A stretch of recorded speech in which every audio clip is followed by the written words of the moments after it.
আসসালামু আলাইকুম রহমতুল্লাহ। Nebula agro নার্সারির পক্ষ থেকে সকল স্মার্ট কৃষকদের স্বাগতম।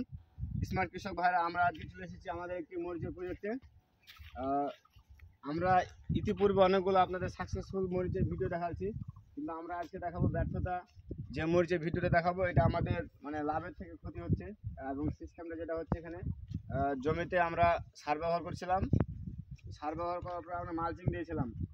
মালচিং দেওয়ার পরে গাছ রোপণ করেছি, অর্থাৎ চারা। কিন্তু বিভিন্ন ধরনের মানে এক একটা চারা আমরা অনেকবার রোপণ করেছি, তারপর গাছ বাড়াতে পারতেছি না।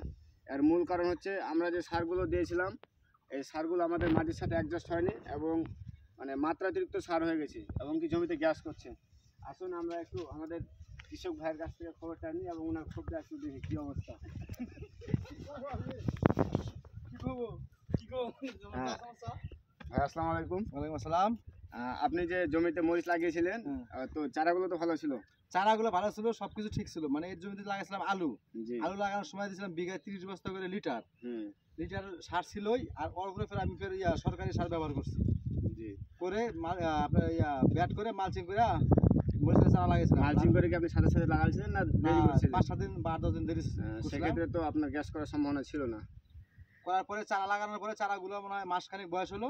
যখন চারাগুলো মানে ডালপালা ছাড়তে শুরু করলো, তখন থেকেই মানে পুষতে শুরু করলো, গাছ মরতে শুরু করলো। আমি অনেকবার টাপার পরেও মানে অনেকগুলো টাপছি, টাপার পর থামতেছে না। ওই যে ওখানে একটু আছে, ওইটুকু মালচিং উঠাই দিচ্ছি, ওখানে ঠিক আছে। ভাবলাম তাহলে এইটুকু মালচিং উঠাই দিই, এই কারণে আজকে মালচিং উঠাই দিচ্ছি। এটার কারণ কি বুঝতে পারলেন আপনি? সম্ভাবনা এটা জমির গ্যাসের কারণে। জমি গ্যাস করতেছে, খাদ্য বেশি হয়ে গেছে। খাদ্য বেশি হয়েছে না?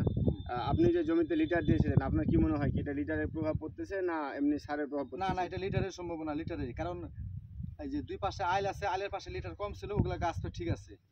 জমির মাঝখানে যেগুলোতে লিটারের সংখ্যাটা বেশি পড়ছিল, ওই জায়গাতেই বেশিরভাগ সমস্যা হচ্ছে। তো আমার জানা মতো মরিচের জমিতে লিটার না দেওয়া উচিত। স্মার্ট কৃষক ভাইরা, আপনারা কি বুঝলেন?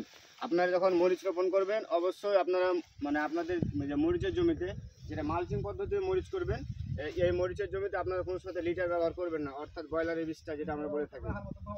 আর একটা বিষয় হচ্ছে কি যে আপনারা যে চারাগুলো রোপণ করবেন, রোপণ করার পূর্বে বেড করার পরে আপনারা অবশ্যই 5 থেকে 7 দিন জমিতে রেস্টে রাখবেন। এবং জমিতে যে আপনারা যে রাসায়নিক সারগুলো ব্যবহার করবেন, এগুলো ব্যবহার করার পর আপনারা জমিতে চাষ দেবেন, গভীরভাবে চাষ দেওয়ার পরে আপনারা বেড তৈরি করবেন।